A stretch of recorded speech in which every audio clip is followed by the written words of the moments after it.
tayo nagstay guys dati sa may Mirador Mansion. Malapit lang naman. Tapos doon yung may KFC siguro. Ayun dyan sa may ano. Doon di ba? Laging doon tayo lumalabas di ba? Ngayon, yung katabi naman doon yung Chungking Mansion. So, doon tayo magpapapalit ng pera.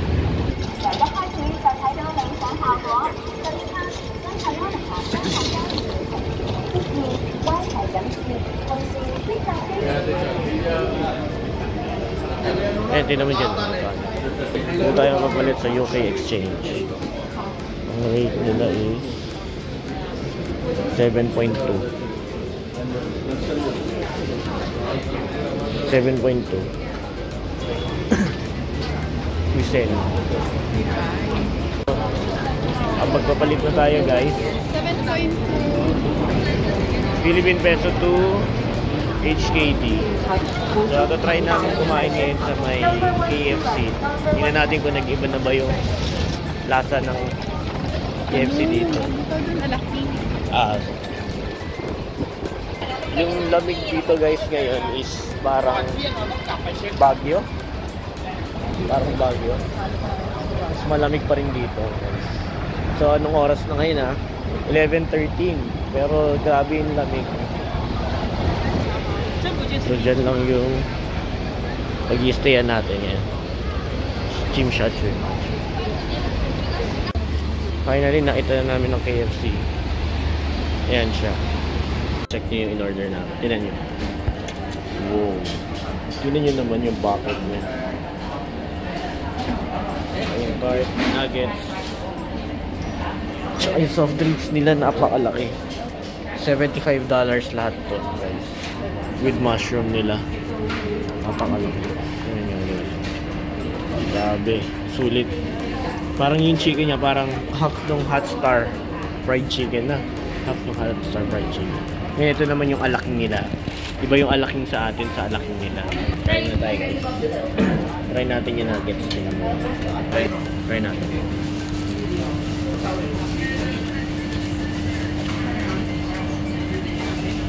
Parang siyang maanghang. Mayonnaise. Parang mayonnaise na something siya. Tignan natin yung alak. Anong lasa niya? Sapas na. Sapas. Tignan natin ito alaki. Parang ano yung sapas. Sapas na matabang. Hindi naman sobrang tabang pero may konting tabang. Ano sarap. Try natin itong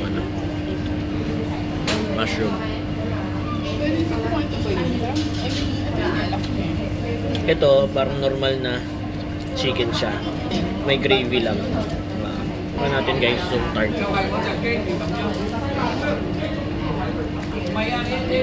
Sarap, guys. So guys, tapos na kami kumain. Sulit. Sarap. Maanghang. So, lakad na ulit tayo papunta ng hotel. Grabe guys, yung mga sasakyan, no? Tesla. Hey, Tesla. BMW. Hey. Yan yung Kowloon Park guys. Yan. Kowloon Park. Yun guys, no? Balik muna tayo sa hotel para makapagpahinga saglit bago tayo lumabas ulit. Bago kami makapunta sa hotel, naputol na agad ang misis dito sa shop. May mga murang bilihin. Tingnan nyo guys yung mga cardigan. Nasa 50 each KD lang. Guys, mga nasa 90. Mga ano ba, trousers. Dami pa sila dito guys. Believe ang pangalan ng store nila.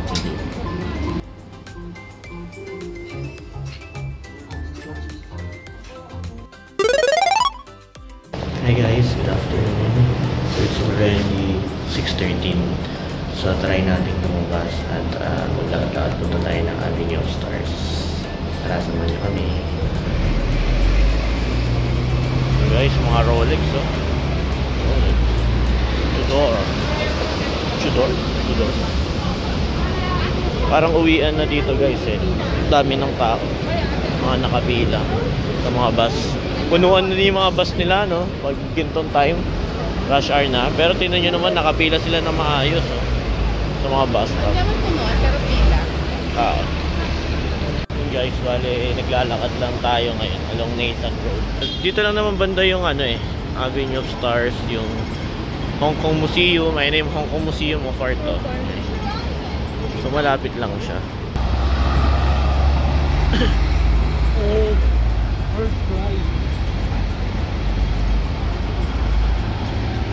Guys, pag diniretso nyo yun din guys, yung Avenue of Stars.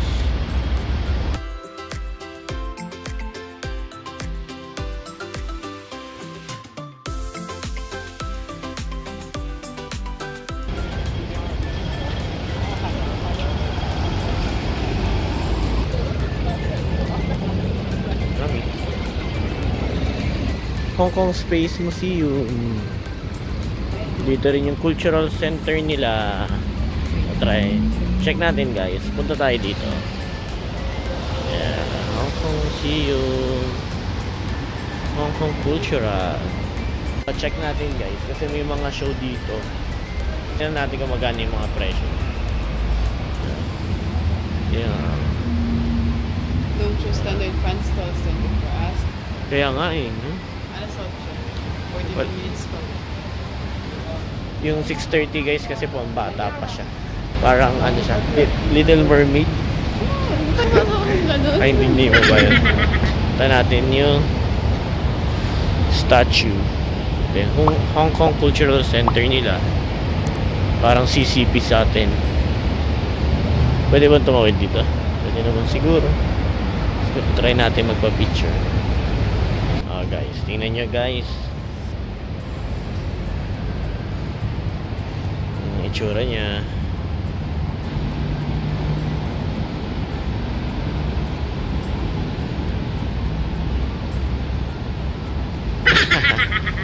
Wala yung meaning nitong ano na to, Zooming Living World Series lining up.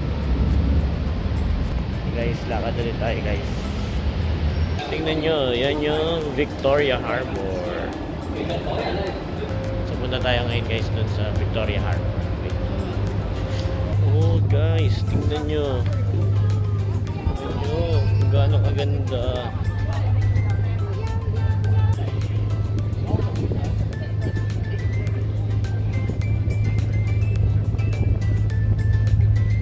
Medyo foggy siya ngayon guys.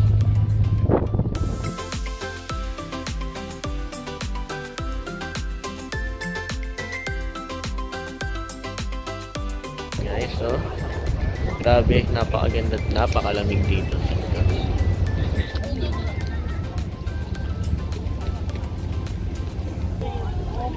Daming tao dito guys, oh. Ayan yung statue ng Avenue of Stars.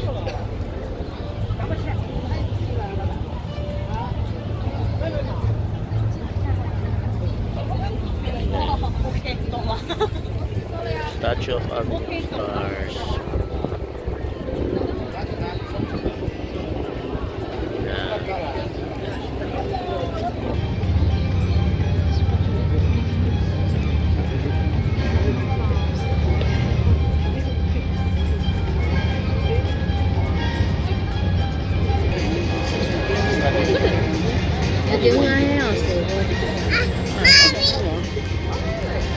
So guys, try natin maglakad na.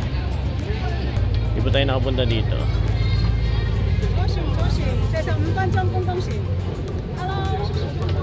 Nandito pa lang tayo. Meron pa yan pa ganyan. Medyo madaling na po guys. Di ko alam kung nakikita nyo pa po ako. Pero lakad na po muna tayo. Yes. This is the big bus happen. Oh. This is the Legoland Discovery Center, Hong Kong. Kasi ito naman yung hop on, hop off big bus tour nila, guys. Tingnan nyo. Ililibot kayo doon sa mga places dito sa Hong Kong, especially dito sa Kowloon. Yan guys. Tapos ito yung K11 Musia. Nandiyan yung Legoland. Try nga natin guys sumasok. Try lang natin. Let's go.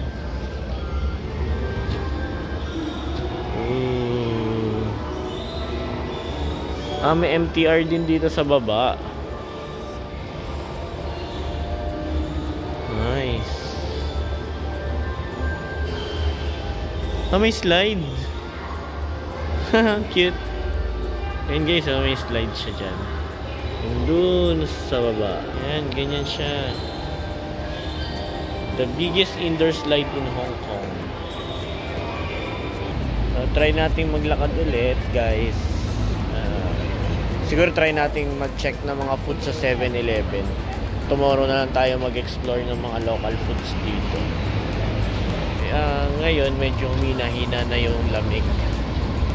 Yung hangin humina-hina na, so hindi na masyadong malamig. I mean malamig pa rin pero hindi na sobra. Oo, parang ganun. Tagaytay.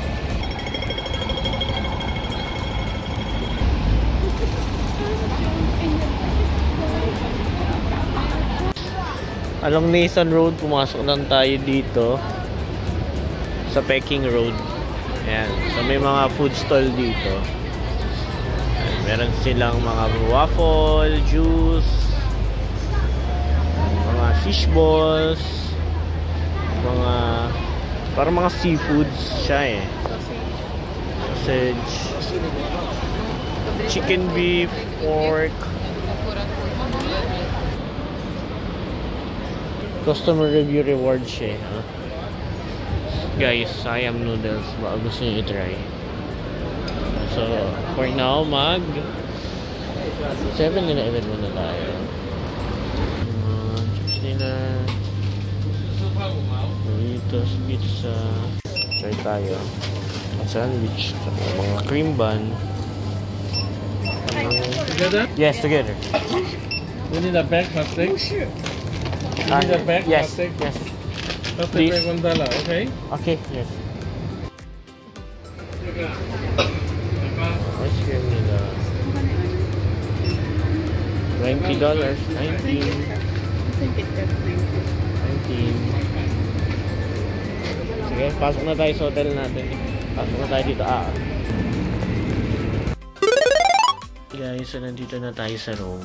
Medyo maliit lang po yung room natin. Usual naman ito sa Hong Kong eh. Yung mga ganyang rooms na maliliit lang. So, yung pinamili namin sa 7-Eleven is ito. Cream bun chocolate. And then, cream bun na cheddar cheese. Patry namin. Bumili na rin kami ng egg sandwich, ham and egg sandwich. Isang chips na pizza. Calbee. So, yung dinner lang namin ngayon, a vegetarian traveler. Meron naman kami dalang delata. Yan. So, kain muna tayo.